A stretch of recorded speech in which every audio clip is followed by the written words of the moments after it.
하나님의 말씀은 갈라디아서 2장 20절에서 21절까지입니다. 내가 그리스도와 함께 십자가에 못 박혔나니 그런즉 이제는 내가 사는 것이 아니요 오직 내 안에 그리스도께서 사시는 것이라. 이제 내가 육체 가운데 사는 것은 나를 사랑하사 나를 위하여 자기 자신을 버리신 하나님의 아들을 믿는 믿음 안에서 사는 것이라. 내가 하나님의 은혜를 패하지 아니하노니 만일 의롭게 되는 것이 율법으로 말미암았으면 그리스도께서 헛되이 죽으셨느니라. 아멘. 오늘 말씀은 갈라디아서 강의 15번째 시간으로 그리스도인의 삶의 목적이라는 제목으로 은혜를 나누겠습니다. 하나님은 사람을 지으시되 하나님의 형상대로 지으시고 하나님과 동역자의 관계로 사람을 지으신 것입니다. 이 사람은 떡으로만 사는 존재가 아니라 하나님 입으로 나오는 말씀, 곧 명령에 순종하는 삶을 살아가도록 지음받은 존재입니다. 그러므로 사람은 자기 자신의 생각대로 자기 뜻대로 살라고 그 길을 가는 것이 아니라 하나님의 뜻과 목적을 따라 살아야 될 사명을 가지고 이 땅에 태어난 것입니다. 창세기 1장 28절을 볼까요? 다 같이 시작. 하나님이 그들에게 복을 주시며 하나님이 그들에게 이르시되 생육하고 번성하여 땅에 충만하라. 땅을 정복하라. 바다의 물고기와 하늘의 새와 땅에 움직이는 모든 생물을 다스리라 하시니라. 하나님은 사람에게 왕권을 부여해 주셨고 권세를 부여해 주셔서 땅을 정복할 수 있는 권세와 땅을 정복하고 또 모든 피조세계를 다스리도록 하나님의 권세를 위임받은 존재로 지음받은 것입니다. 그러나 사람은 최초의 사람 아담과 하와가 하나님 입으로 나오는 말씀을 거역하고 각기 제 길로 자기 뜻대로 걸어가는 삶을 통하여 하나님과의 관계가 깨어지고 동역의 관계가 깨어지고 그것이 죄와 허물이 되어서 영적인 죽음을 맞이해서 육체적인 세상의 삶의 목적을 따라 살다가 결국 멸망으로 가는 존재가 된 것입니다.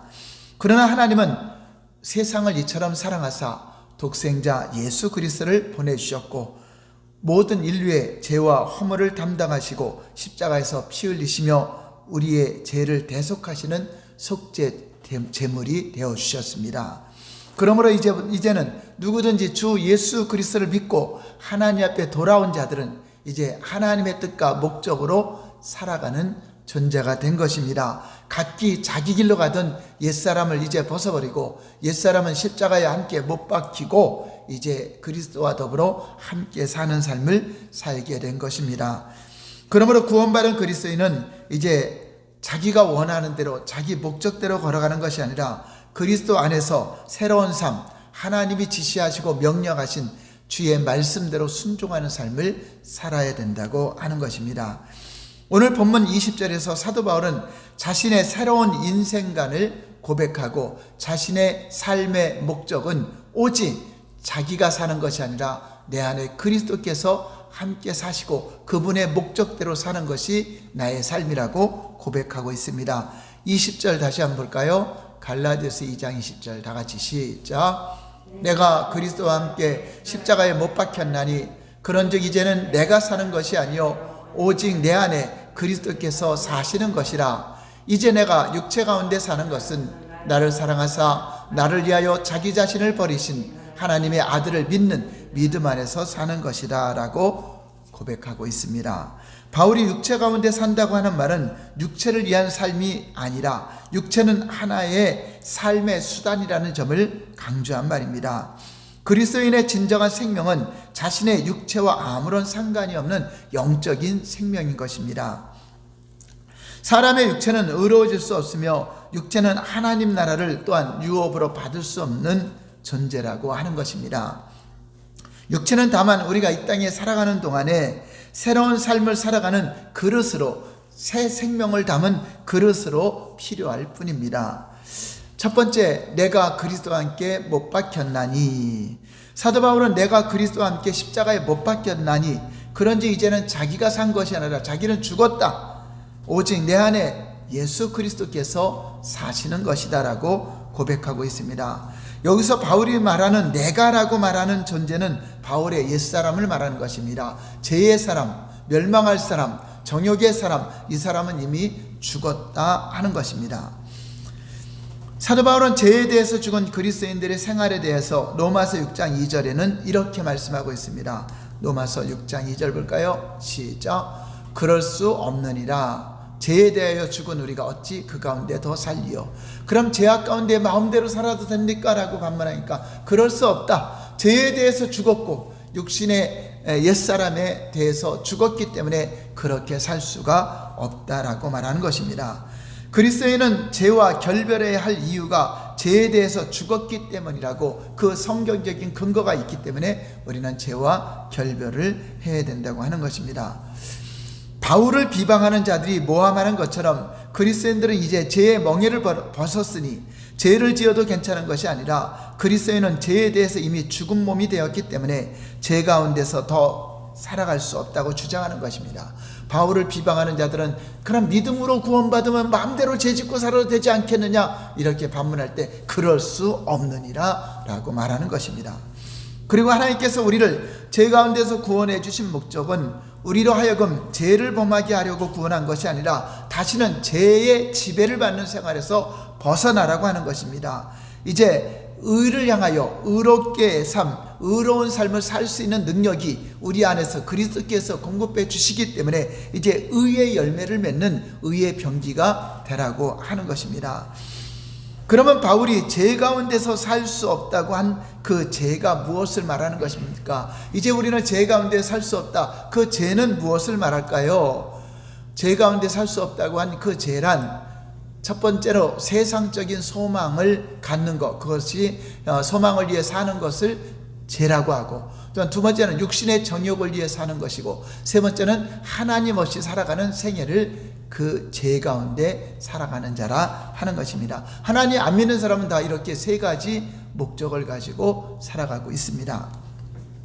이런 생활은 모두 하나님께 심판받을 죄악의 생활이요 옛사람 이미 정죄받아 심판받을 사람이라고 하는 것입니다. 그리스도인들은 이 같은 죄를 범할 수 있는 능력을 이미 상실해 버렸습니다. 그러므로 그리스도인은 이런 죄 가운데서 더 이상 생활할 수가 없다는 것을 강조하고 있는 것입니다. 두 번째, 이제 내가 죽었으니까 두 번째는 내가 사는 것이 아니라, 바울은 내가 사는 것이 아니라고 말하고 있습니다. 바울은 이곳에 말하는 나 역시, 여기서 내가라는 것은 육신의 사람, 옛사람을 말하는 것입니다. 바울은 나는 이미 십자가에 죽었는데 옛사람이 어찌 내 생애를 다시 주장할 수 있겠는가 하는 것입니다. 다시 옛날 사람처럼 각기 제 길로 가는 삶, 세상의 목적을 두고 사는 삶, 육신의 정욕을 쫓는 삶, 하나님 없이 살아가는 삶, 다시 어떻게 그렇게 살겠느냐 하는 것입니다. 이제 여러분들은 하나님 믿기 때문에 하나님 없이 살 수가 없잖아요. 하나님 버리고 세상으로 돌아간다는 것은 하나님을 애초부터 믿지 않았다는 것입니다. 그리고 바울은 오직 내 안에 그리스도께서 사시는 것이다 라고 말하고 있습니다. 이 말은 내 안에서 생명을 공급하시는 분이 그리스도시다. 예수의 생명, 주님 안에 있는 생명으로 사는 것이기 때문에 그분의 생명이 나를 살게 하신다 하는 것입니다. 그리스도께서 나를 그와 함께 십자가에서 하나님의 심판을 받았을 뿐 아니라 나의 옛사람을 대신하여 새로운 생명을 공급해 주심으로 새로운 영적, 다시 거듭난 영혼, 다시 태어난 그 영혼의 생명을 주셨기 때문에 새로운 피조물을 창조하셨다는 사실을 이처럼 표현해 주고 있는 것입니다. 그러므로 우리의 생명은, 나의 영원한 생명은 그리스도의 생명과 하나가 된 겁니다. 우리는 아담의 생명과 하나가 되어서 분리되어 왔지만 아담이라는 나무가 죽었기 때문에 거기서 나온 가지는 다 죽은 겁니다. 이제는 그리스도라는 나무에, 포도나무에 접붙임을 받아서 그리스도의 생명이 공급되는 대로 그것을 위해서 나무 가지에 열매가 맺히게 되는 것입니다. 여기서 그리스도인들의 하나님을 향한 새로운 생활이 이제 나로 말미암지 않고 오직 그리스도로 말미암아 새로운 삶을 산다. 우리 예수님의 인도를 받게 된다는 것입니다. 우리가 지난날 죄의 종으로 죄 가운데 살아간 것처럼 지금은 이제 의의 종으로 그리스도 안에서 예수님의 종으로서 의로운 삶을 살 수 있는 능력이 주어졌다. 의로운 삶이라니까 완벽한 율법을 지키는 삶이 아니라 믿음으로 사는 자가 의로운 것입니다. 믿음 없이 사는 것을 죄라고 하고, 믿음으로 사는 모든 것이 다 의로운 삶이 되는 것입니다. 죄의 종이란 죄의 속박에서 벗어날 수 없는 신분인 것처럼, 의의 종이란 의의 속박에서, 이제 우리는 의의 속박에서 벗어날 수 없는 신분. 여러분들이 예수님을 믿고 있다면 예수님 안에서 이제 벗어날 수가 없어요. 저 여행을 가도 거기도 예수님 계시고, 저 우주에 가도 거기도 계시고, 바닷속에 빠져도 거기도 계시고, 하나님이 계시기 때문에 하나님 없는 것처럼 살아가면 안 돼요. 그곳에서도 주 이름은 예배드려야 되고, 그곳에서도 하나님을 경배하는 그런 사람이 진정으로 그리스도 안에서 사는 자라고 하는 것입니다. 여기서 의로운 삶, 의에 관한 삶은 믿음으로 사는데 뭘 믿느냐? 하나님 말씀을 믿는 겁니다. 그래서 말씀대로 살아가는 것을 의로운 삶, 의라고 말하는 것입니다. 그러므로 이제 하나님 입으로 나온 말씀으로 사는 자들이, 그 말씀을 거역하고 세상에 떡만 먹고 사는 자는 죽은 거잖아요. 영적으로 이제 하나님께로 왔으니, 다시 살아났으니 이제는 밥을 먹을 수가 있어요. 영적인 밥, 그거 뭐죠? 말씀이죠. 그래서 우리는 예수 믿고 다시 태어난 사람은 밥을 먹어야 되는데, 아기가 태어나면 그냥 사는 게 아니잖아요. 젖을 줘야 되고 밥을 먹여야 사는 것처럼, 우리가 영원히 다시 태어난 사람은 밥을 먹어야 돼요. 어떤 밥이죠? 하나님 입으로 나오는 말씀이 생명의 양식이 되는 것입니다. 그래서 그리스도인은 하나님 말씀을 떠나서 살 수 있는 그 터전은 없어요. 어디 배를 타도 거기에도 있고, KTX를 타도 거기에서도 말씀을 먹어야 돼요. 말씀 없이 사는 터전은 아무 데도 없어요. 의의 종으로 살아야 할 표준으로 바울은 두 가지를 지적하고 있는데, 19절에 보면은 하나님을 향하여 살아가는 생활, 이것이 믿음으로 사는 사람이 의로운 삶이다. 그리고 오늘 20절에 보면은 하나님의 아들을 믿는 믿음 안에서 사는 것이다. 이것이 의로운 삶입니다. 새로운 삶은 하나님의 아들을 믿는 믿음으로 사는 삶. 전에는 믿음 없이 살아가는 삶, 이제 믿음으로 사는 삶, 하나님을 향하여 살아가는 삶, 이것이 새로운 삶입니다. 어떤 율법을 철저히 지키고 막 그걸 연구하고 그런 삶이 아니라 이제 믿음으로 사는 삶. 누구를 믿는? 하나님의 아들 예수 그리스도를 믿는 믿음으로 사는 삶. 그리고 하나님의 얼굴을 구하여 하나님을 향하여 살아가는 삶이 새로운 삶의 표준이라고 하는 것입니다. 결론입니다. 그리스도는 새로운 삶의 목표는 뚜렷합니다. 나를 사랑하사 나를 위하여 자기 몸을 버리신 하나님의 아들을 믿는 믿음 안에서 살아가는 것임을 알고, 다시는 육체의 정욕대로 살려는 유혹을 물리쳐 죄의 종의 자리에서 벗어나야 됩니다. 다시 죄의 종의 자리에 들어가서 믿지 않는 사람처럼 살아가면 안 된다고 하는 것입니다. 어느 날 코로나19 이것이 왔다고 해서 전혀 교회도 안 가고 예배도 안 드리고 하나님 믿지 않는 사람처럼 죄의 자리에 있으면 안 된다는 거죠. 우리가 어떤 윤리적으로 도덕적으로 죄를 범해서 죄가 아니라 믿음 없이 살아가는 게 죄입니다. 예배 드리지 않고 하나님을 찾지 않고 그 하나님을 향하여 살지 않는 그 모든 것이 죄의 자리입니다. 속히 죄의 자리에 있는 사람들은 돌아와야 됩니다. 예배의 자리로 와야 되고, 기도의 자리로 와야 되고, 하나님과 교통하는 자리로 와야 된다고 하는 것입니다. 그러므로 새 사람이 된 우리는 창조의 섭리대로 다시 하나님의 형상이 회복되었습니다. 사람은 떡으로만 살 것이 아니요 하나님 입으로 나오는 말씀으로 살 것이라고 명하신 것처럼, 이제 우리가 사는 것은 내 뜻과 목적을 위한 삶을 사는 것이 아니라 하나님의 뜻과 목적이 나의 삶의 목적이 되었다라고 하는 것입니다. 그러므로 우리 모두 나를 사랑하사 나를 위하여 자기 몸을 버리신 하나님의 아들을 믿는 그 믿음 안에서 하나님의 뜻과 목적을 향하여 승리의 삶 살아가시기를 예수님 이름으로 축원합니다.